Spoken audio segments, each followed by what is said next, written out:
नमस्कार। और अब हम शुरुआत करने वाले हैं क्लास 11 मैथमेटिक्स स्टूडेंट्स के लिए सेट थ्योरी। ठीक है, तो इस पूरी प्लेलिस्ट में सेट थ्योरी के पूरा कॉन्सेप्ट क्लियर होगा और उसके बाद हम बात करेंगे क्वेश्चन आंसर्स की। ठीक है, सो लेट्स स्टार्ट।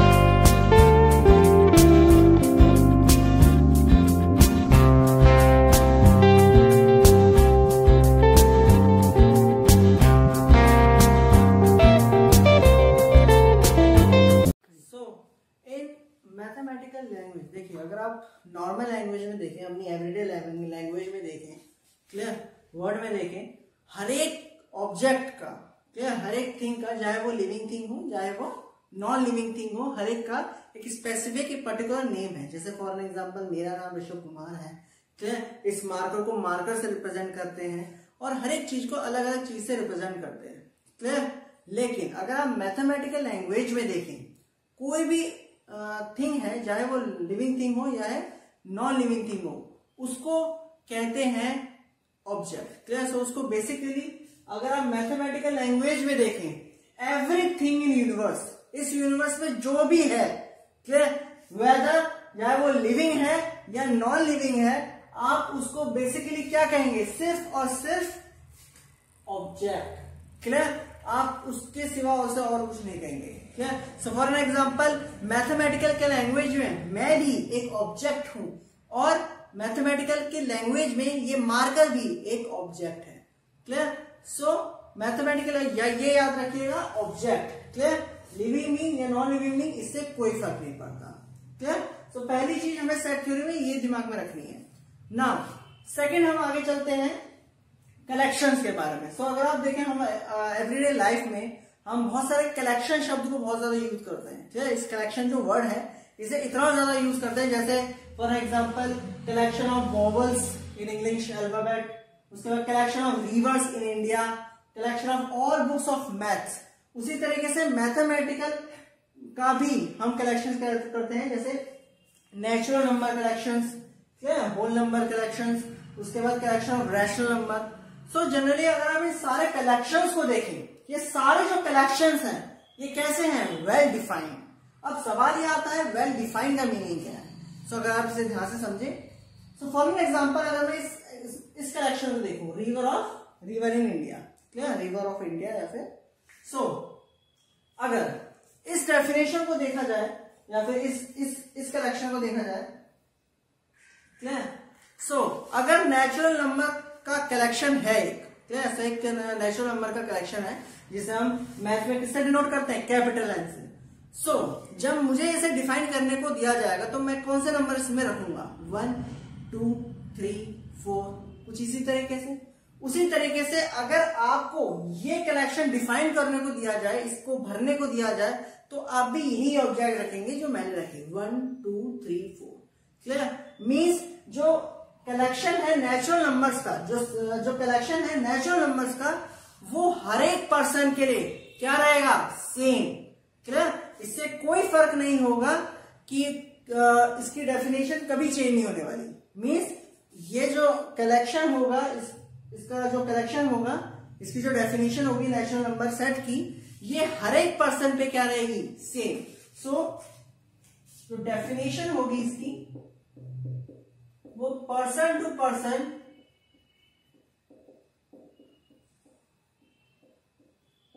क्या रहेगी? Same, clear.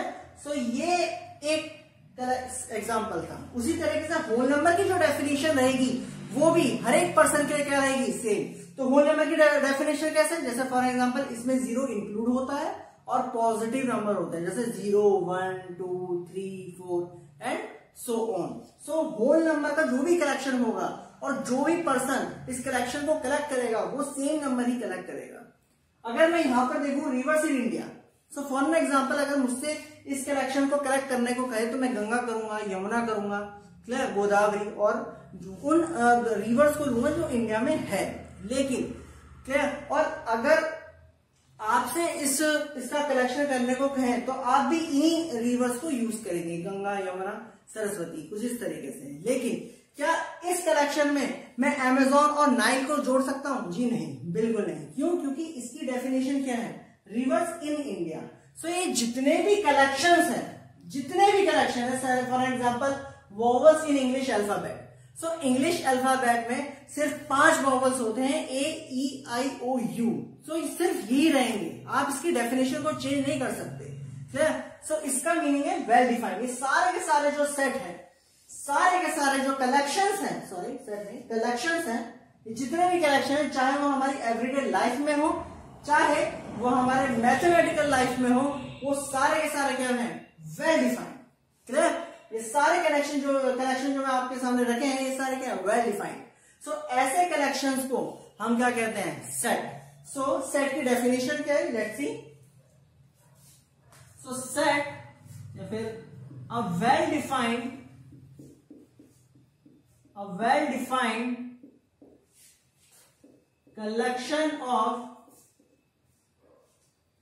collection of objects is called set.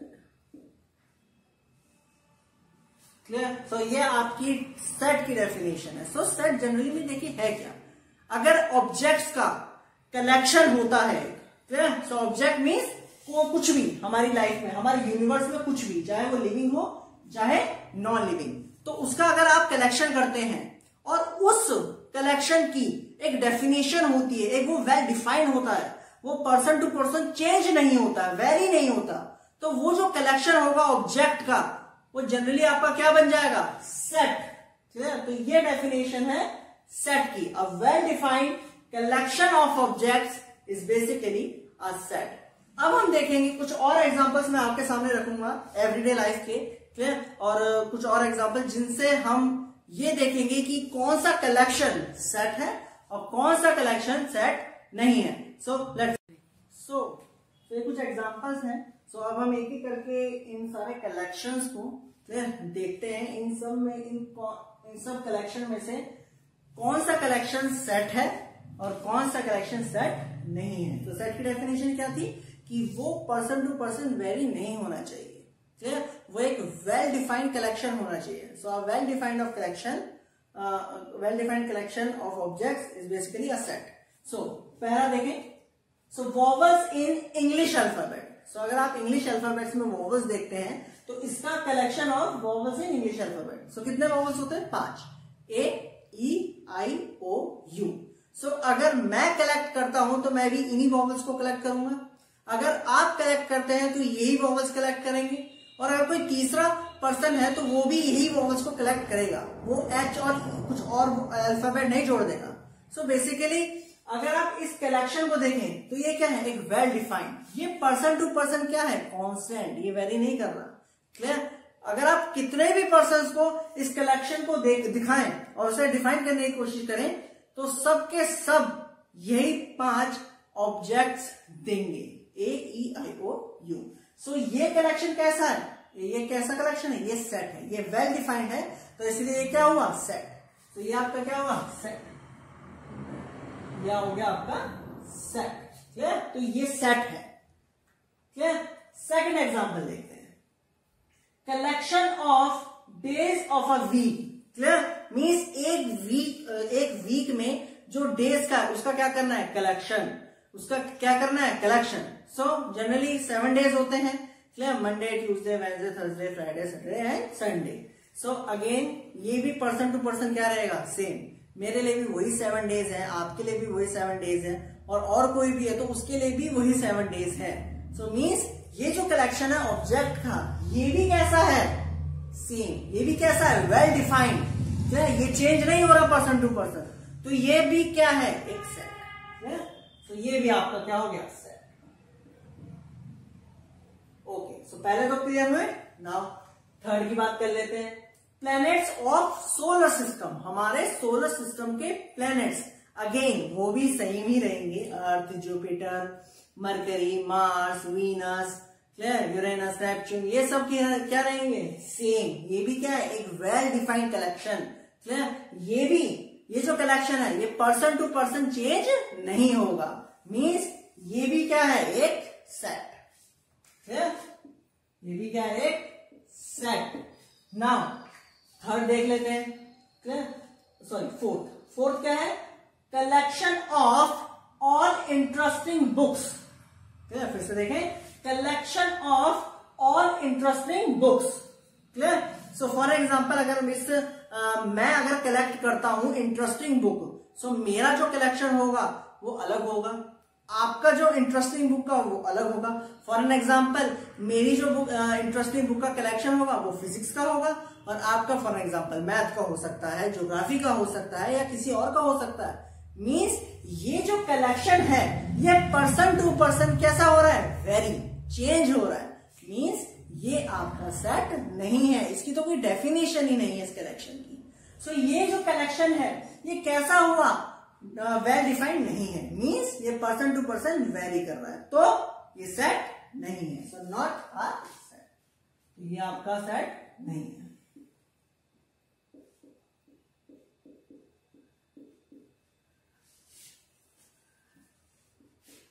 It is not a set. Clear. तो ये सेट नहीं है।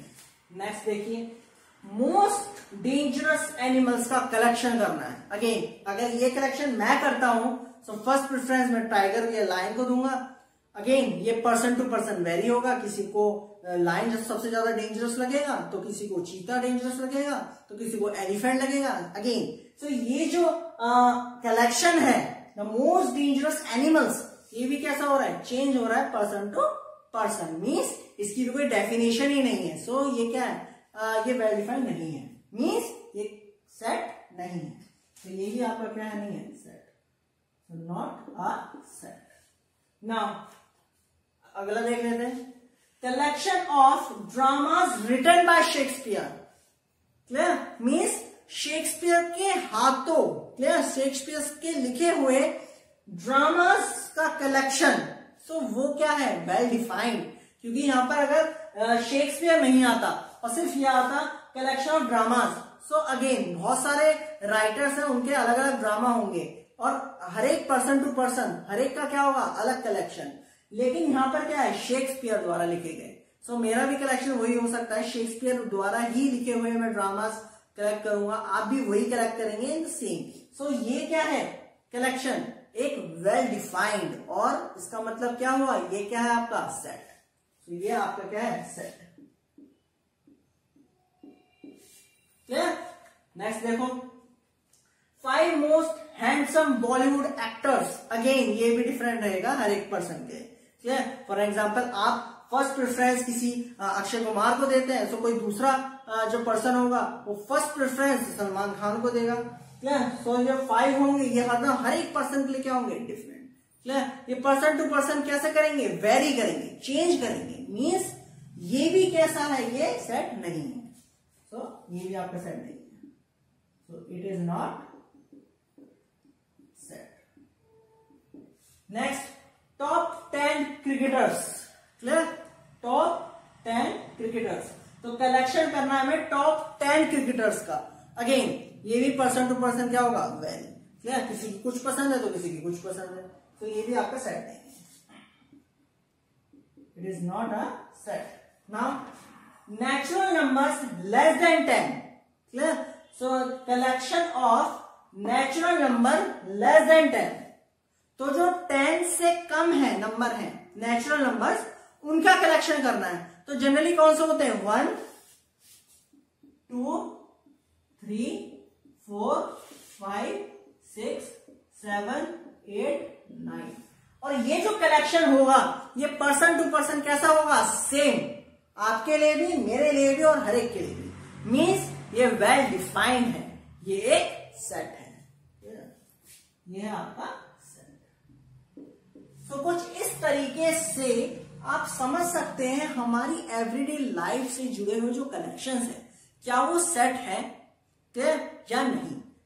या फिर मैथमेटिकल स्टेटमेंट्स भी, जो कलेक्शन है मैथमेटिकल का लैंग्वेज में, क्या वो सेट है या नहीं। क्लियर। सो आपको हर एक कलेक्शन को ढंग से अपने दिमाग से, ठंडे दिमाग से एनालाइज करना है, उसकी डेफिनेशन निकालनी है वहां से, और फिर ये बताना है कि क्या वो सेट है या नहीं। क्लियर। अब हम बात करेंगे रिप्रेजेंटेशन हम कैसे करते हैं एक सेट को। क्लियर। So let's see. सो देखें कि कैसे सेट्स रिप्रेजेंट किए जाते हैं। देखिए तो सबसे पहले जो सेट्स हैं are usually denoted by capital letters like A B C and X Y Z. Clear? Means जो सेट होगा, क्लियर, उसे आप कैपिटल लेटर से रिप्रेजेंट करते हैं। कैसे? For an example N, capital N is a collection of, is a set of natural numbers. Clear? So capital N, तो ये ऐसे रिप्रेजेंट करेंगे, is a collection of natural numbers.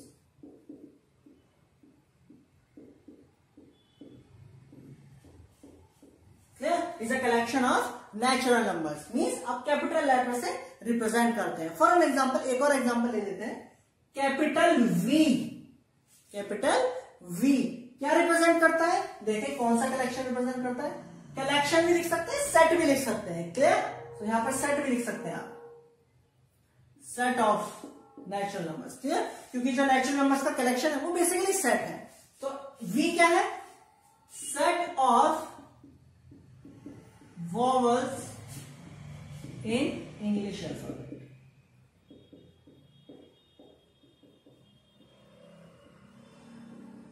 Clear? So पहली बात याद रखिए कि अगर कोई भी सेट है तो आपने एक कलेक्शन को सेट घोषित करा। कैसे? उसकी डेफिनेशन से। क्लियर? उसको एक्सप्लेन कर दिया कि भाई ये कलेक्शन सेट है, तो उसे रिप्रेजेंट कैसे करेंगे? एक कैपिटल लेटर से। Clear? A B C N E, कुछ भी आपको जो पसंद हो। Second, objects of set become elements.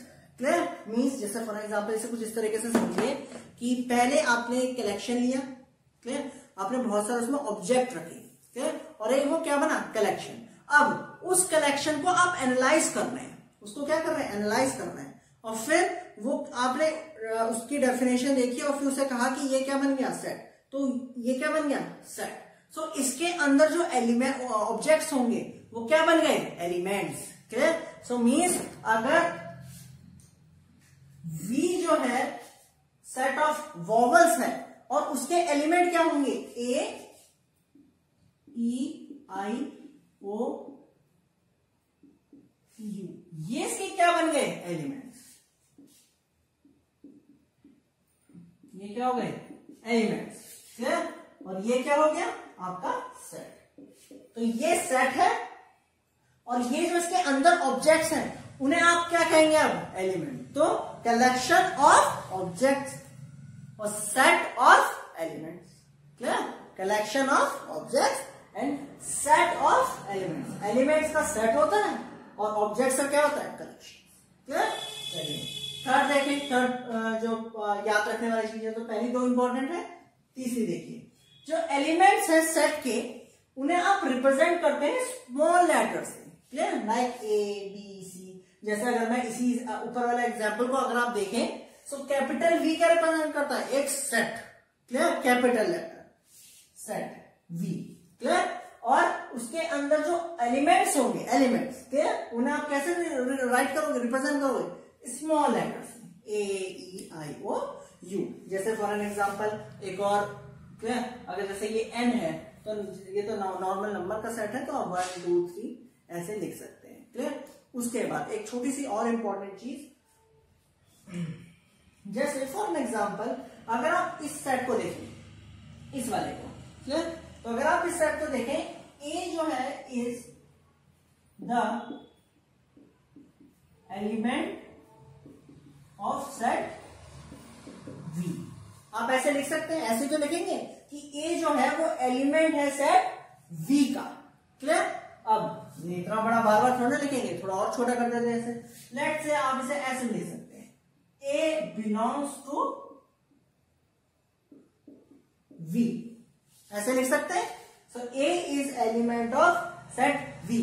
तो सेट वी का ए जो है वो सेट वी का एलिमेंट है, या फिर ए वी को बिलोंग करता है, उसके अंदर लाई करता है। अब अगेन इसको रिप्लेस करते हैं एक ग्रीक सिंबल से, बड़ा ब्यूटीफुल सिंबल है जिसे हम कहते हैं एप्साइडन। क्लियर? जिसका मीनिंग होता है belongs to.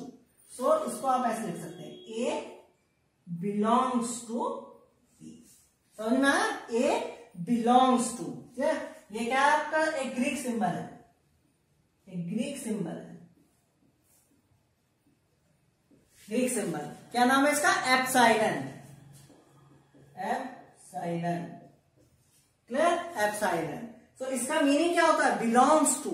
So A element small letter belongs to set B. उसी तरीके से O belongs to V, O belongs to V। अब एक और बताइएगा, H बिलोंग करता है V को? नहीं करता, क्योंकि H वॉवल थोड़ी ना, तो इसे आप कैसे लिखोगे? ऐसे काट दोगे, clear? So H not belongs to V। तो ये याद रखिएगा, ये मोस्ट इंपॉर्टेंट पॉइंट है, clear?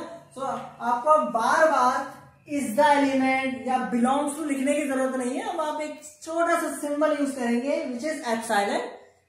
A belongs to V, O belongs to V, या फिर जो नहीं बिलोंग कर रहा आप उसे ऐसे क्रॉस कर देंगे, क्लियर? सो ये बहुत ज्यादा इंपॉर्टेंट है। तो ये कुछ पॉइंट्स हैं जिनसे आप सेट को रिप्रेजेंट करना सीखेंगे। अब सेट को रिप्रेजेंट करने के दो फॉर्म है, दो मेथड है। एक है रोस्टर, जिसे हम टेबुलर फॉर्म भी कहते हैं, और दूसरा है सेट बिल्डर फॉर्म। सो देखें जरा इन दोनों को। सो पहले हम बात करते हैं रोस्टर फॉर्म की और टेबुलर फॉर्म की, ठीक है? इसके दो नाम है, रोस्टर फॉर्म और टेबुलर फॉर्म। मीनिंग है, देखो, all the elements of a set are listed, means एक लाइन में आप लिस्ट बना रहे हैं उनकी, and being separated by commas, तो आप उन्हें कॉमास में सेपरेट करते हैं हर एक एलिमेंट को, और इनक्लोज बंद करते हैं इन कर्ली ब्रैकेट्स की मदद से। एक एग्जांपल ले लेते हैं, जैसे फॉर एग्जांपल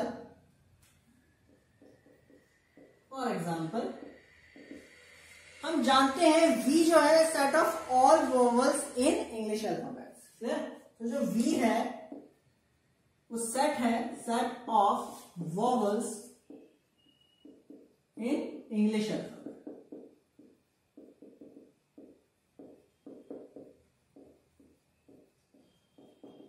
क्लियर? सो कैसे लिखते हैं, देखें रोस्टर फॉर्म को कैसे लिखते हैं। देखो, कैपिटल V सेट, क्लियर? जैसे मैंने पहले बताया कि हम सेट को कैपिटल लेटर से रिप्रेजेंट करते हैं। उसके बाद इक्वल टू, उसके बाद कर्ली ब्रैकेट ओपन करना है, ठीक? एलिमेंट्स कौन से होते हैं? ए, ई, आई, ओ, यू। देखो, ए कॉमा, हर एक एलिमेंट को सेपरेट करना है, किसके साथ? कॉमा के साथ। ए, ई, आई, ओ, यू, और फिर उसके बाद बंद, क्लियर? और ये जो फॉर्म आएगी किसी भी सेट को रिप्रेजेंट करने की, इस फॉर्म को क्या कहते हैं? बेसिकली इस फॉर्म को क्या कहते हैं? रोस्टर फॉर्म या टेबुलर फॉर्म, क्लियर? रोस्टर और टेबुलर फॉर्म,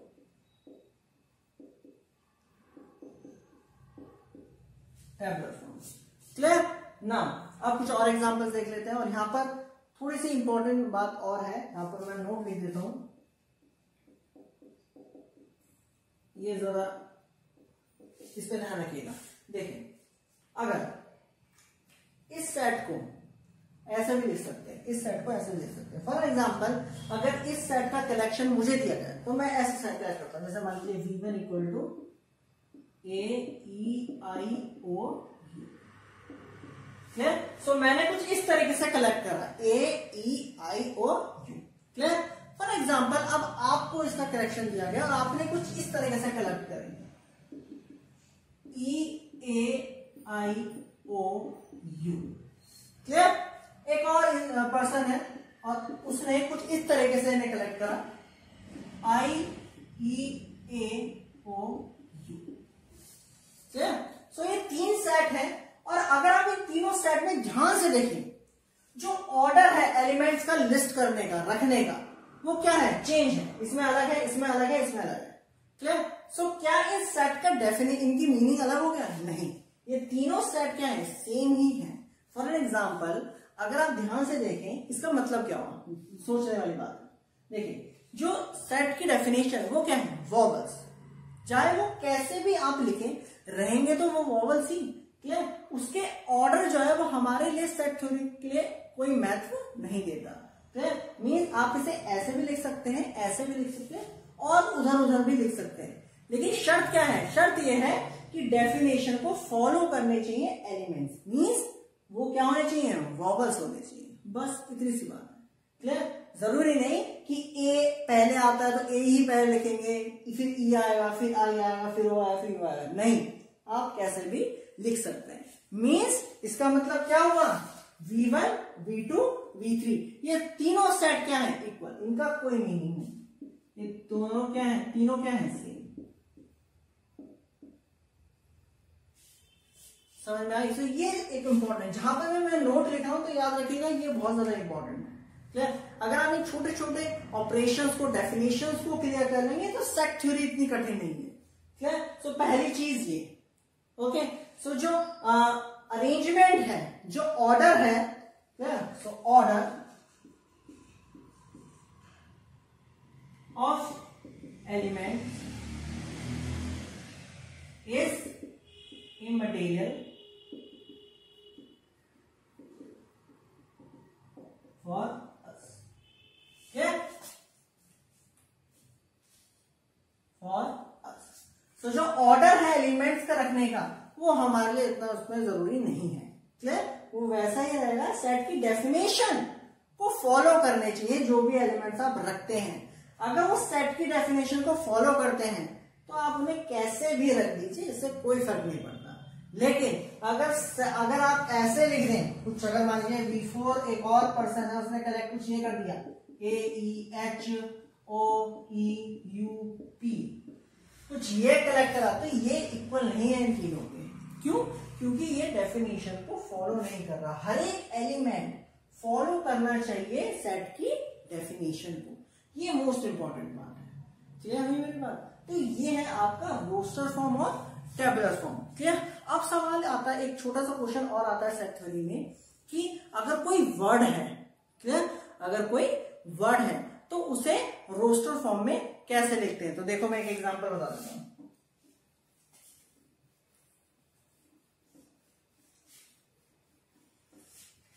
क्लियर? तो एक एग्जांपल देखो, जैसे फॉर एग्जांपल मैं एक वर्ड ले लेता हूं, फिजिक्स ले लेते हैं। सो फिजिक्स, एक वर्ड है PHYS, कैपिटल में लिख देते हैं। तो ये वर्ड है। क्लियर? अब इस वर्ड को, क्वेश्चन आता है सेट थ्योरी में कि इस वर्ड को किसमें लिखो, रोस्टर फॉर्म में, रोस्टर फॉर्म और टेबुलर फॉर्म में। तो देखो कैसे लिखते हैं। सबसे पहले कोई लेट कर लो सेट का नाम, मान लो x सेट का नाम है, equal to, curly bracket on करो और ओपन करो, सॉरी। उसके बाद हर एक अल्फाबेट को लिखना शुरू करो, और हर एक अल्फाबेट के बीच में क्या लगाओ, कॉमा। लेकिन अभी देखते रहना, P, H, Y, S, आगे I, C, मतलब ये कि अगर आप किसी भी वर्ड की या फिर किसी भी सेट को रोस्टर फॉर्म में लिखते हैं तो एक एलिमेंट अगर एक बार आ गया तो वो फिर से रिपीट नहीं होता। सो ये भी एक बहुत ज्यादा इंपॉर्टेंट नोट है आपके लिए। क्लियर? मीन्स जो एलिमेंट्स हैं, तो यहां पर लिख लीजिएगा, elements are generally not repeated. Clear? हाँ। So जो एलिमेंट्स हैं सेट के, क्लियर, वो रिपीट नहीं होते। मींस यहां पर S एक बार आ गया तो बाद में लिखने की जरूरत नहीं है, रोस्टर फॉर्म में, टेबुलर फॉर्म में। क्लियर? सो एक बार लिख दिया इनफ है। जैसे एक और एग्जांपल लिख देते हैं। फॉर एग्जांपल मैथमेटिक्स को अगर कैसे लिखेंगे, देखो,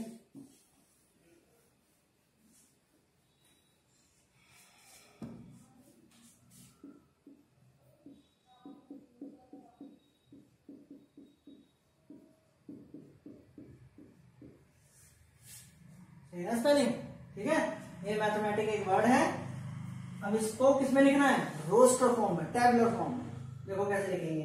अगेन कोई सेट का नाम दे दो, एक्स वाई जेड, जो भी तुम्हें अच्छा लगे। एक्स दे दिया मैंने, M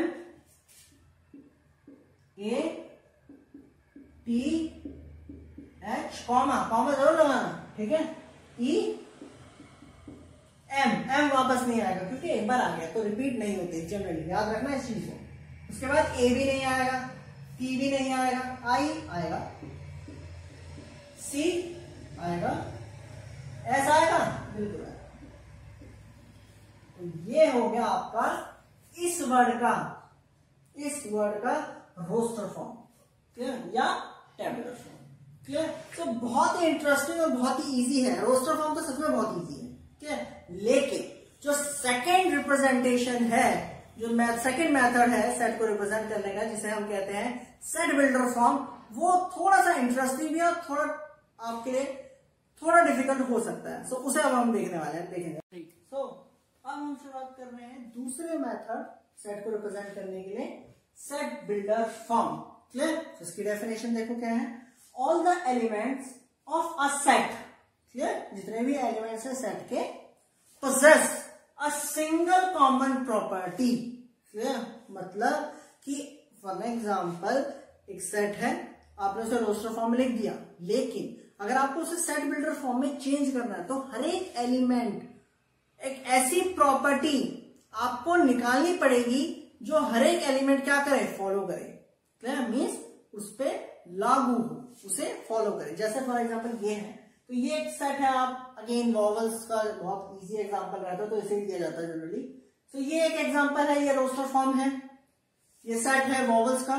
अब अगर इसे सेट बिल्डर फॉर्म में लिखना है तो हम इस तरीके से लिखेंगे, सो वी सेट, फिर उसके बाद ब्रैकेट्स ब्रेसेस वही रहेंगे, उसके बाद एक्स, इसका मीनिंग सच दैट, पुनः मीन सच दैट, फिर उसके बाद x is a vowel of English alphabet, clear. जो एक्स होगा वो वॉवल होगा, क्लियर। एक और एग्जांपल ले लेते हैं, थोड़ा मैथमेटिकल एग्जांपल ले लेते हैं। जैसे मान लेते हैं अगर एक सेट बिल्डर फॉर्म, कुछ ये एग्जांपल है, तो एक सेट है एक्स, क्या, एक सेट है एक्स 1 4 9 16 25 36। तो ये एक सेट है किस फॉर्म में, रोस्टर फॉर्म में या टेबुलर फॉर्म में। अब इसे सेट बिल्डर फॉर्म में बनाना है तो हर एक ऐसी प्रॉपर्टी आपको ढूंढनी है जो हर एक एलिमेंट क्या करे, फॉलो करे, हर एक एलिमेंट करना चाहिए, ये नहीं कि सिर्फ पहले दो कर दिया और बीच के को भूल जाओ, ठीक है। देखो जरा, तो सबसे पहले लिखने का तरीका ऐसे ही रहेगा, आप x मान लेंगे, so x equal to x small x, लिखने का तरीका, ठीक है। उसके बाद such that, clear, means x कुछ इस तरीके से डिफाइन करा गया है, इक्वल टू, यहां पर देखिए 1 का स्क्वायर 1, 2 का स्क्वायर 3 का स्क्वायर 4 का स्क्वायर 5 का स्क्वायर 6 का स्क्वायर, मीन्स ये जनरली सेट कैसा है, n का स्क्वायर, ये क्या है, n का square, where n belongs to, sorry x belongs to, तो ये सेट बिल्डर फॉर्म हुई इस सेट की, क्लियर। तो अगर आप देखें ये क्या है, एक प्रॉपर्टी है, ये एक प्रॉपर्टी है x equal to n square, और n क्या है, generally natural number, clear, sorry मैंने गलत लिख दिया, n belong to natural number, clear, n belong to natural number. So ये जो नेचुरल, ये क्या है, n नेचुरल नंबर होगा, 1 2, देखो 1 x के बेस, n के बेस में 1 डालो तो 1 आ गया, 2 डालो 4 आ गया, 3 डालो 9 आ गया, 4 16 25 36, अगर आगे होता तो आगे भी कर लेते, क्लियर। सो ये है आपका सेट बिल्डर फॉर्म, क्लियर। तो अगर कोई रोस्टर फॉर्म है तो उसे आप सेट बिल्डर फॉर्म में लिख सकते हैं। तो अगर कोई रोस्टर फॉर्म गिवन है तो क्या उसे, सॉरी, अगर सेट बिल्डर फॉर्म गिवन है तो रोस्टर फॉर्म में लिख सकते हैं। देखो एक एग्जांपल,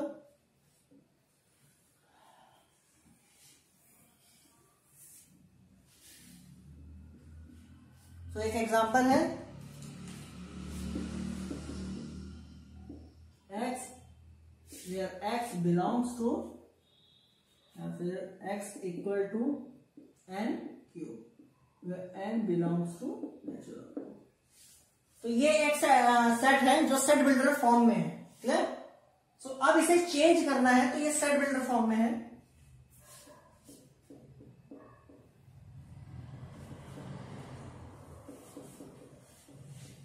और इसे चेंज करना है रोस्टर फॉर्म में।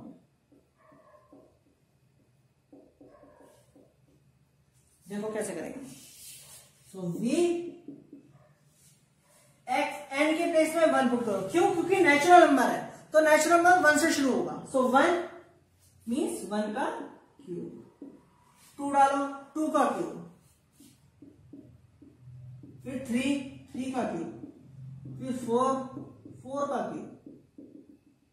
उसके बाद चलता ही रहेगा, क्योंकि यहाँ पर ये तो दे नहीं रखा कि कहां तक करना है, ये तो उसने कहा नेचुरल नंबर है, तो नेचुरल नंबर चलते ही रहता है आगे तक। तो इसको और ऐसे भी लिख सकते हैं 1, 8, 27, 64। तो ये आपका जो सेट आया, ये इस सेट का जो सेट बिल्डर फॉर्म में था उसकी क्या है? Roster form. तो इस तरीके से आप हर एक सेट को, चाहे वो रोस्टर में हो चाहे वो सेट बिल्डर में हो, तो आपको ये चीज आनी चाहिए। ये बहुत ज्यादा इंपॉर्टेंट है कि अगर आप रोस्टर फॉर्म में हैं, अगर आप रोस्टर फॉर्म में हैं, तो आपको सेट बिल्डर फॉर्म में आना चाहिए।